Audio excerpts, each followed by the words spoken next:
जय Shri Krishna friends, welcome to हरिमुकुंद।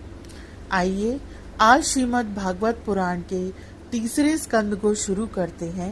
तो मेरे साथ बोलिए ओम श्री गणेशाय नमः। इसका पहला अध्याय शुरू करने से पहले मैं आपको पिछले अध्याय के विषय में थोड़ा बताती हूँ। पिछले अध्याय में शौनकादि ऋषियों ने श्री सूत जी से कहा था कि आप हमें बतलाइए कि विदुर जी ने अपने भाई बंधुओं को क्यों छोड़ा और वे उद्धव जी से किस प्रकार मिले। तो सूत जी ने शौनकादि ऋषियों से कहा था कि राजा परीक्षित को श्री सुखदेव जी महाराज ने जो कुछ बताया था वही सारी बातें मैं आप लोगों को बताऊंगा। तो इस प्रथम अध्याय में उद्धव जी और विदुर जी की भेंट किस प्रकार हुई इस विषय में बताया गया है। श्री सुखदेव जी महाराज ने कहा, परीक्षित, जो बात तुमने पूछी है वही पूर्व काल में अपने सुख समृद्धि से पूर्ण घर को छोड़कर वन में गए हुए विदुर जी ने भगवान मैत्रेय जी से पूछी थी। जब सर्वेश्वर भगवान श्री कृष्ण पांडवों के दूत बनकर गए थे तब वे दुर्योधन के महलों को छोड़कर उसी विदुर जी के घर में उसे अपना ही समझकर बिना बुलाए चले गए थे। राजा परीक्षित ने पूछा, प्रभु यह तो बतलाइए कि भगवान मैत्रेय के साथ विदुर जी का समागम कहाँ और किस समय हुआ था। पवित्र आत्मा विदुर ने महात्मा मैत्रेय जी से कोई साधारण प्रश्न नहीं किया होगा, क्योंकि उसे तो मैत्रेय जी जैसे साधु शिरोमणि ने अभिनंदन पूर्वक उत्तर देकर महिमान्वित किया था। सूत जी कहते हैं, सर्वज्ञ सुखदेव जी ने राजा परीक्षित के इस प्रकार पूछने पर अति प्रसन्न होकर कहा, सुनो परीक्षित, यह उन दिनों की बात है जब अंधे राजा धृतराष्ट्र ने अन्याय पूर्वक अपने दुष्ट पुत्रों का पालन पोषण करते हुए अपने छोटे भाई पांडु के अनाथ बालकों को लाक्षा भवन में भेजकर आग लगवा दी थी। जब उनकी पुत्र वधू और महाराजा युधिष्ठिर की पटरानी द्रौपदी के केश दुशासन ने भरी सभा में खींचे, किंतु धृतराष्ट्र ने अपने पुत्रों को उस कुकर्म से नहीं रोका। दुर्योधन ने सत्यपरायण और भोले भाले युधिष्ठिर का राज्य जुए में अन्याय से जीत लिया और उन्हें वन में निकाल दिया। किंतु वन से लौटने पर प्रतिज्ञा अनुसार जब उन्होंने अपना न्यायोचित पैतृक भाग मांगा तब भी मोहवश उन्होंने उन युधिष्ठिर को उनका हिस्सा नहीं दिया। महाराजा युधिष्ठिर के भेजने पर जब भगवान श्री कृष्ण ने कौरवों की सभा में हित भरे सुमधुर वचन कहे जो भीष्म आदि सज्जनों को अमृत से लगे, पर कुरुराज ने उनके कथनों को कुछ भी आदर नहीं दिया। देते भी कैसे, उनके तो सारे पुण्य नष्ट हो चुके थे। फिर जब सलाह के लिए विदुर जी को बुलाया गया तब मंत्रियों में श्रेष्ठ विदुर जी ने राज्य भवन में जाकर बड़े भाई धृतराष्ट्र के पूछने पर उन्हें वह सम्मति दी जिसे नीति शास्त्र के जानने वाले पुरुष विदुर नीति कहते हैं। उन्होंने कहा, महाराज, आप अजात शत्रु महात्मा युधिष्ठिर को उनका हिस्सा दे दीजिए। वे आपके न सहने योग्य अपराधों को भी सह रहे हैं। आपको पता नहीं, भगवान श्री कृष्ण ने पांडवों को अपना लिया है। वे इस समय अपनी राजधानी द्वारिकापुरी में विराजमान हैं। उन्होंने पृथ्वी के सभी बड़े बड़े राजाओं को अपने अधीन कर लिया है तथा ब्राह्मण और देवता भी उन्हीं के पक्ष में हैं। जिसे आप पुत्र मानकर पाल रहे हैं तथा जिसकी हाँ में हाँ मिलाते जा रहे हैं, उस दुर्योधन के रूप में तो मूर्तिमान दोष ही आपके घर में घुसा बैठा है। यह तो साक्षात भगवान श्री कृष्ण से द्वेष करने वाला है। इसके कारण आप भगवान श्री कृष्ण से विमुख होकर श्रीहीन हो रहे हैं। अतएव यदि आप अपने कुल की कुशल चाहते हैं तो इस दुष्ट को तुरंत ही त्याग दीजिए। विदुर जी का ऐसा सुंदर स्वभाव था कि साधु जन भी उसे प्राप्त करने की इच्छा करते थे, किंतु उनकी यह बात सुनते ही कर्ण, दुशासन और शकुनी के सहित दुर्योधन के होठ अत्यंत क्रोध से फड़कने लगे और उसने उनका तिरस्कार करते हुए कहा, अरे इस कुटिल दासी पुत्र को यहाँ किसने बुलाया है? यह जिनके टुकड़े खा खाकर जीता है, उन्हीं के प्रतिकूल होकर शत्रु का काम बनाना चाहता है। इसके प्राण मत लो, परंतु इसे हमारे नगर से तुरंत बाहर निकाल दो। भाई के सामने ही कानों में बाण के समान लगने वाले इन अत्यंत कठोर वचनों से मर्माहत होकर भी विदुर जी ने कुछ बुरा न माना और भगवान की माया को प्रबल समझकर अपना धनुष राजद्वार पर रख वे हस्तिनापुर से चल दिए। कौरवों को विदुर जैसे महात्मा बड़े पुण्य से प्राप्त हुए थे।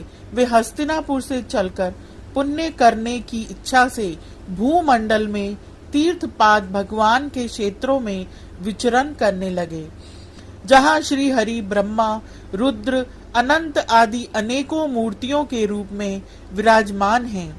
जहाँ जहाँ भगवान की प्रतिमाओं से सुशोभित तीर्थ स्थान, नगर, पवित्र वन, पर्वत, निकुंज और निर्मल जल से भरे हुए नदी, सरोवर आदि थे, उन सभी स्थानों में वे अकेले ही विचरते रहे। वे अवधूत वेश में स्वच्छंदता पूर्वक पृथ्वी पर विचरते थे, जिससे आत्मीय जन उन्हें पहचान न सके।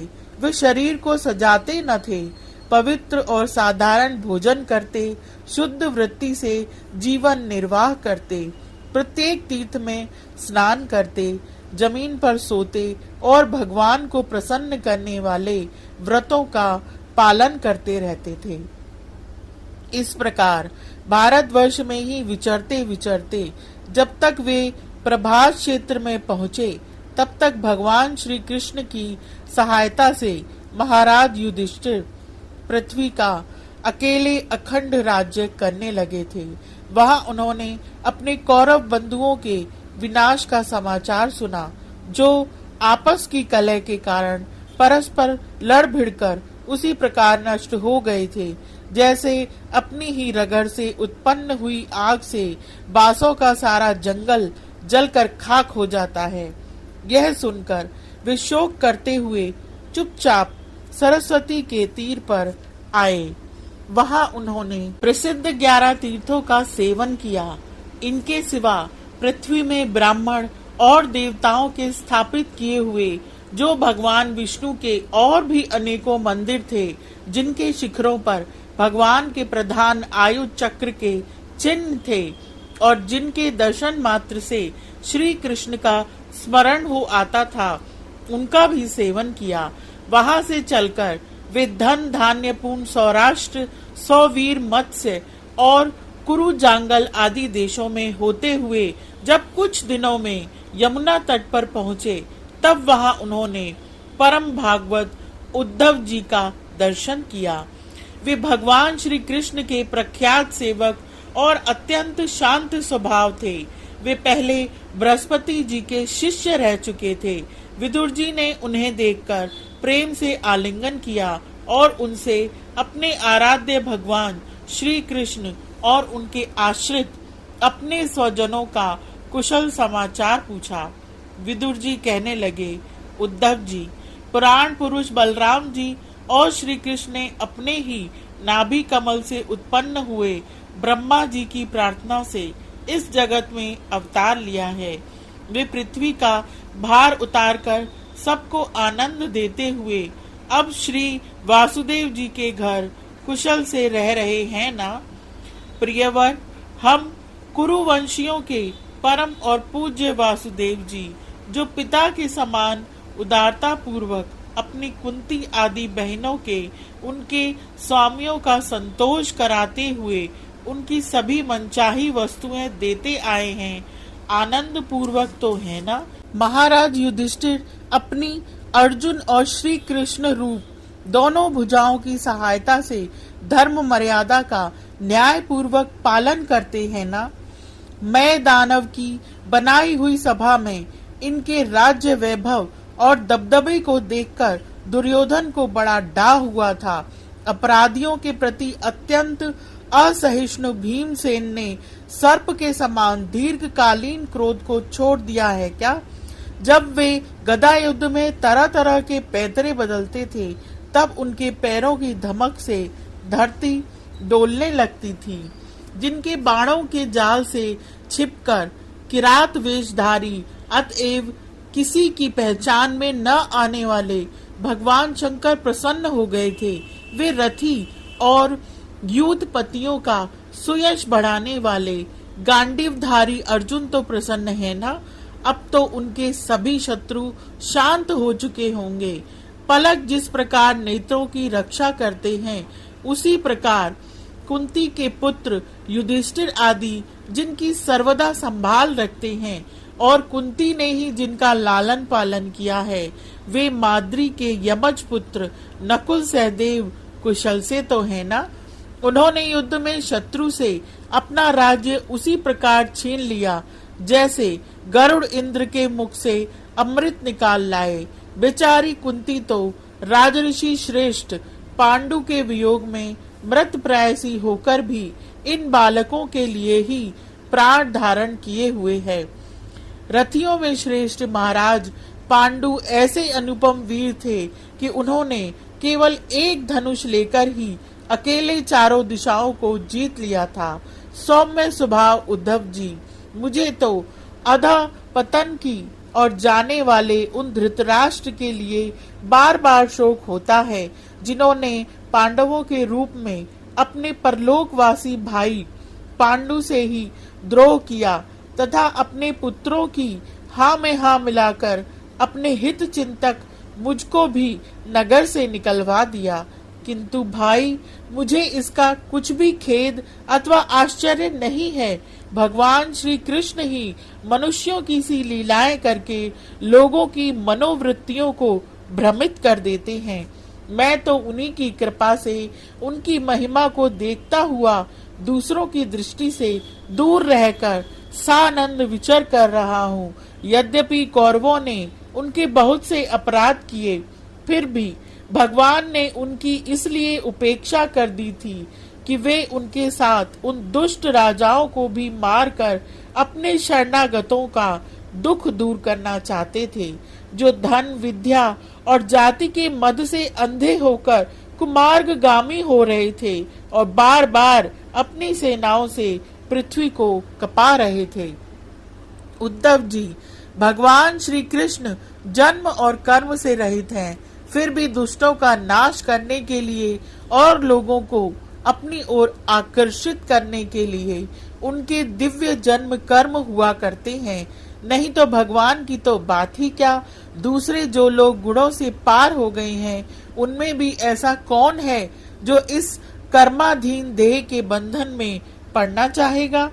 अतः मित्र, जिन्होंने अजन्मा होकर भी अपनी शरण में आए हुए समस्त लोकपाल और आज्ञाकारी भक्तों का प्रिय करने के लिए यदुकुल में जन्म लिया है, उन पवित्र कीर्ति श्री हरि की बातें सुनाओ। यह अध्याय यहीं समाप्त होता है। आज के लिए इतना ही।